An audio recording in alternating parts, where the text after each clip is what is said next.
Olá, sejam todos muito bem-vindos a mais um episódio de Meninos Eu Vi, podcast criado, roteirizado e apresentado por mim, Rodrigo James, para falar sobre cinema, séries e te oferecer uma curadoria do que assistir em meio a tanto conteúdo que nos é oferecido todos os dias. O Meninos Eu Vi tem episódios inéditos todas as semanas, com críticas e dicas do que assistir e de como estas obras interferem nas nossas vidas. Sigam esse podcast nos principais agregadores do mercado: Spotify, Apple, Deezer, Amazon, YouTube, e marquem para serem avisados dos novos episódios. Curtam, comentem, espalhem a palavra desse podcast por aí.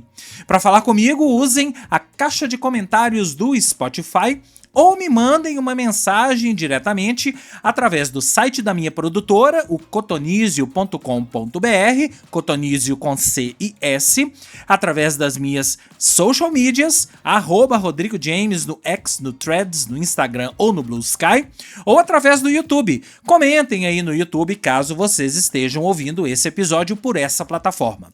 Por fim, eu tenho sempre que reforçar o convite para vocês seguirem a minha newsletter chamada Mala, com notícias, críticas e uma curadoria de cultura pop e entretenimento que eu solto todas as sextas-feiras para os e-mails cadastrados. E considerem também serem apoiadores pagos para fortalecer a criação de conteúdo feita de forma independente. A Mala fica no malanewsletter.substack.com, ou se vocês preferirem, acessem as minhas redes sociais que vocês vão encontrar o link dela por lá. Hoje vamos falar de um filme de espionagem. Não, um filme de espionagem dirigido por Steven Soderbergh. É Código Preto. Where are you off to? Black bag. Right. You asked how it works. To be with someone in this business, this is how. You each know what you know, and you know what you'll do, and you never discuss certain things again. I watch her, I assume she watches me. I would do anything for you. Would you? Yes. If a situation presents itself, would you choose your marriage over everything else? My devotion to my marriage is my professional weakness. Love you. You got a breach. What did you do? One of our people stole something. Something extremely valuable.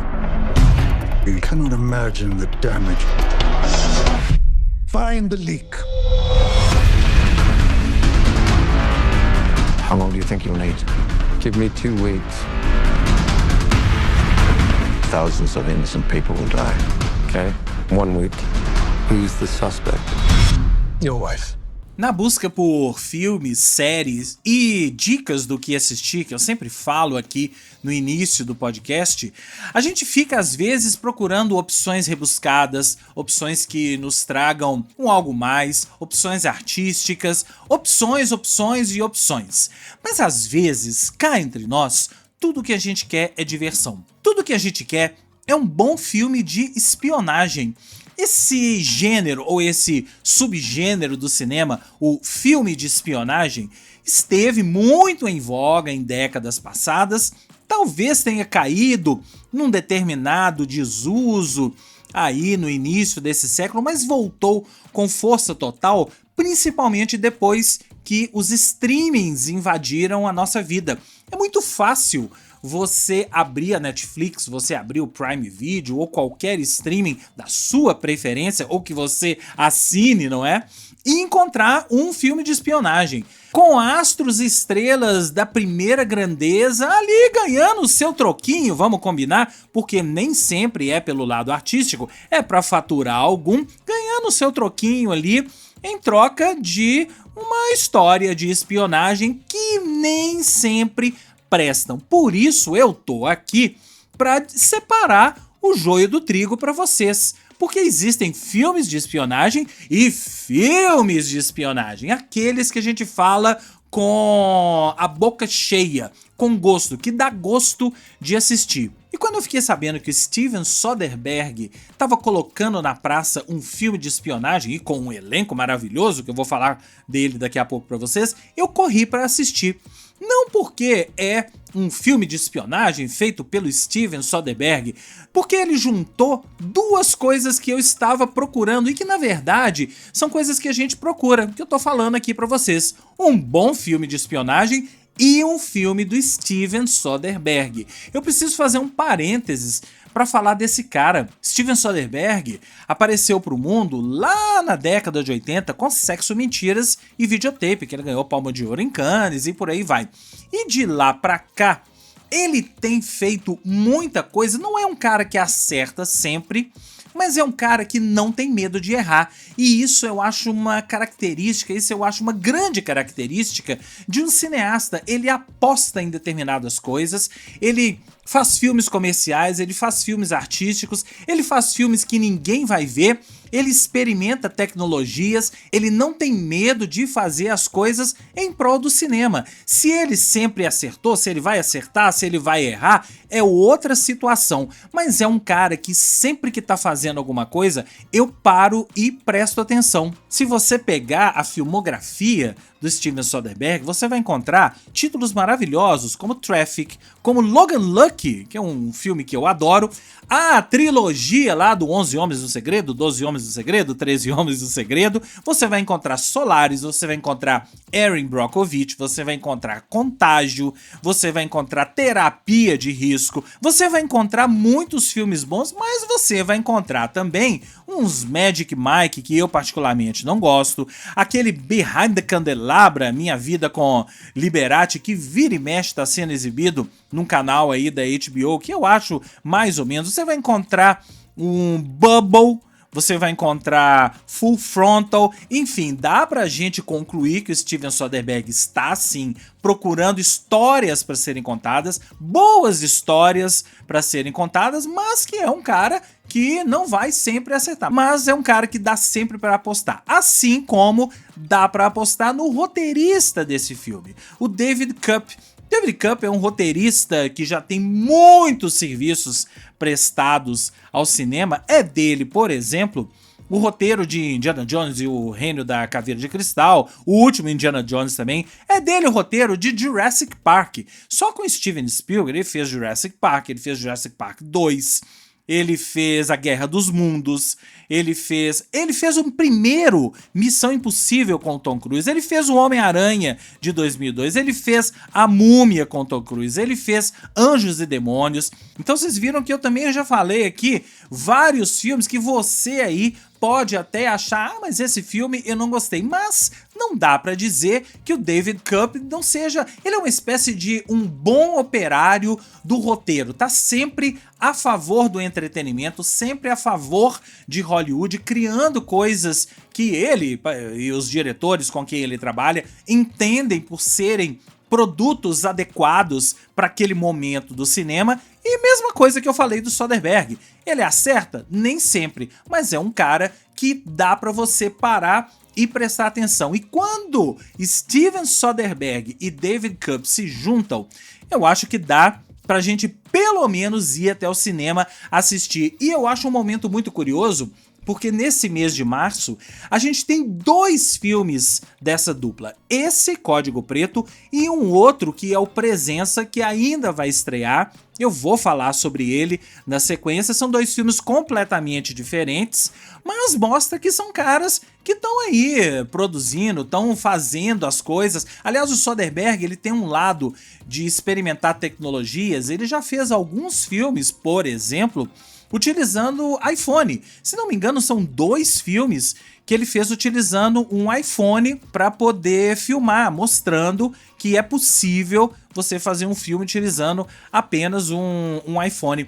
E o Presença, não, eu não vou falar sobre Presença não, porque aqui a gente tá para falar de Código Preto, mas vou só puxar uma coisa do Presença, porque tem muito a ver com o Código Preto. São filmes aparentemente baratos. No Presença você vai ver isso nitidamente, mas aqui também é um filme focado em roteiro em atores e filmado em Londres, com cenários que não exigem muito. Quase todo o filme é feito em internas, umas poucas cenas externas, então deve ter sido um filme barato. E o Soderbergh tem isso, ele pega um orçamento baixo, ele tem ali um orçamento baixo nas mãos e extrai o melhor desse orçamento. E qual é o melhor desse orçamento aqui? A história e a maneira com que ele contou a história. A história, na verdade, é bem simples. O Código Preto, você vai até se lembrar de Sr. e Sra. Smith, porque é uma história de um casal de espiões, um casal de agentes espiões vividos pelo Michael Fassbender e pela Cate Blanchett, e logo no início do filme, o personagem do Fassbender recebe uma dica de que um determinado artefato ali havia sido roubado e é um artefato muito importante. Eu não vou entrar em detalhes aqui porque eu não quero dar spoiler, tá?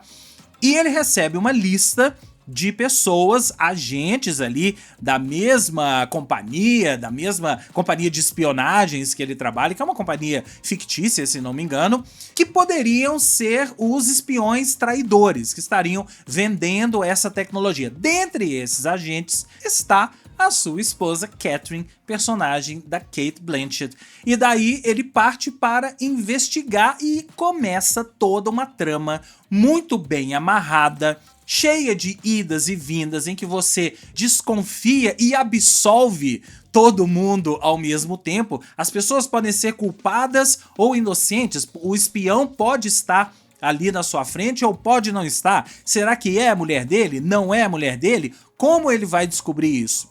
Através dessa trama toda bem amarrada, fruto de um ótimo roteiro do David Koepp, que culmina num final que obviamente não vou contar aqui pra vocês, mas ao longo dessa trama, olha, é um daqueles filmes de espionagem inteligentes, não tem ação. O filme não é um filme de ação com perseguições, é só um filme de espionagem mesmo, diálogos, relações entre as pessoas, e tem o pano de fundo da relação ali do casal, completamente diferente do Sr. e Sra. Smith, tá? Aqui eles são um casal bem sério, o filme não tem nenhum lado cômico, não parte pra nenhuma pegada cômica. Inclusive o personagem do Fassbender, em determinado momento do filme, ele é chamado por alguém como um robô ou alguma coisa do tipo, porque ele realmente é aquele personagem sério, compenetrado e que não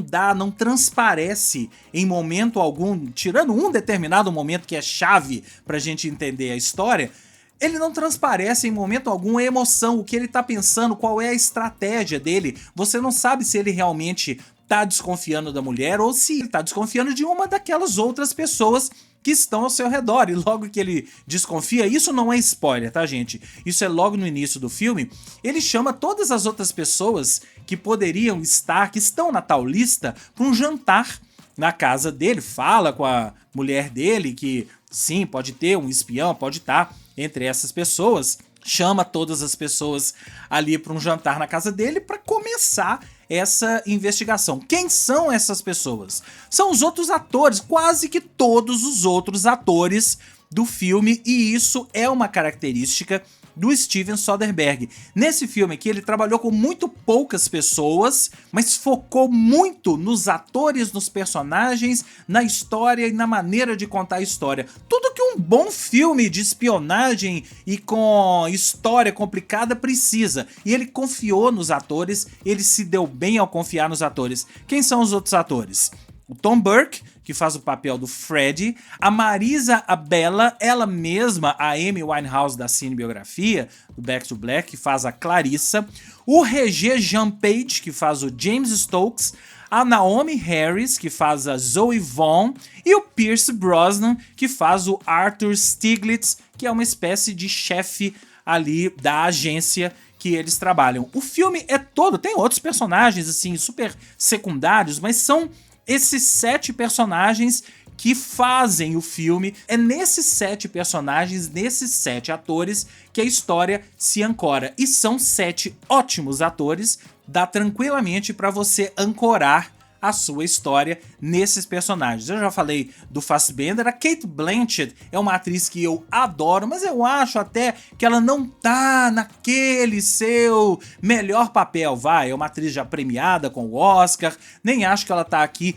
tão bem, não, acho que ela tá até repetindo um pouco outros papéis que eu vi dela recentemente. Talvez ela esteja entrando em algum modo ali de repetição de papéis, um pouco como Robert De Niro, sabe? Robert De Niro que faz sempre o papel do Robert De Niro. A Cate Blanchett talvez esteja, tá? Entrando numa dessas de fazer sempre a Cate Blanchett. É sempre aquela mulher glamurosa, lânguida, com aquele ar meio lânguido também, mas que para esse papel funciona perfeitamente porque o papel exige que ela tenha esse ar lânguido, esse ar dúbio e você não saber o que ela tá pensando, o que ela tá fazendo, assim como o personagem George, que é o papel do Fassbender. Além disso, todos os outros personagens estão muito bem, com destaque para Marisa Abela, que é uma atriz que eu tenho gostado desde a série Industry da HBO, passando pelo filme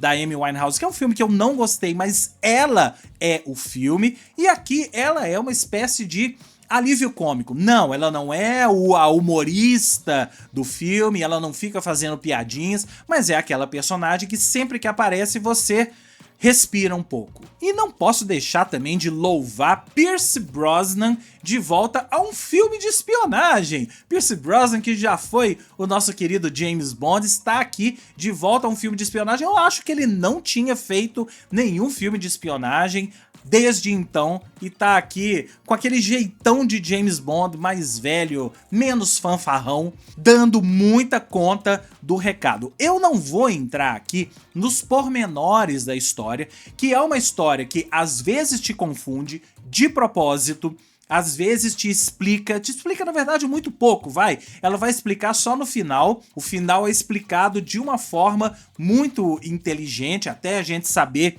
toda a trama, quem tá por trás de quê, quem tá traindo quem é o verdadeiro. Será que é ela a verdadeira espiã traidora? Será que não é? Não vou dizer nada aqui pra vocês. Mas é aquele filme de espionagem divertido que te prende na cadeira. Ah, e uma coisa importante, é um filme de 1h30. Eu não sou muito detrator de quem faz filmes grandes, com 2h30, 3 horas, eu acho que tem espaço pra tudo. Mas o Steven Soderbergh, ao fazer filmes de 1h30, e o outro, o Presença, também tem 1h30, ele mostra que ele não só entende muito bem do riscado, porque ele sabe montar, ele sabe colocar no filme exatamente o que interessa. Ele sabe que aquela cena não é necessária. Ele sabe que uma ou outra tramas podem ser descartadas em prol do ritmo do filme. E o que acontece? O filme tem um ritmo excelente.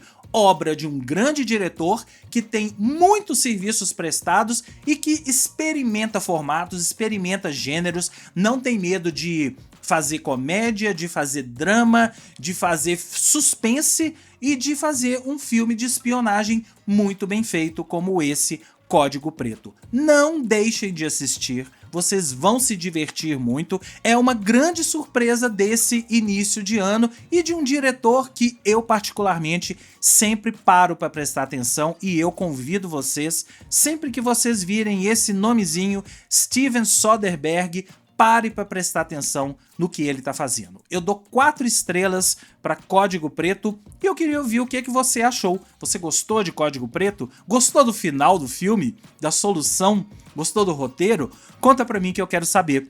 Para falar comigo, basta mandar uma mensagem através da caixa de comentários do Spotify, através das minhas redes sociais, @RodrigoJames no X, no Instagram, no Threads ou no Blue Sky, através do YouTube, coloque um comentário aí no YouTube caso vocês estejam ouvindo esse episódio pelo YouTube, ou através do site da minha produtora, o cotonizio.com.br, cotonizio com C e S. Esse episódio fica por aqui e eu volto na semana que vem com mais críticas e dicas do que assistir. Um grande abraço e até lá!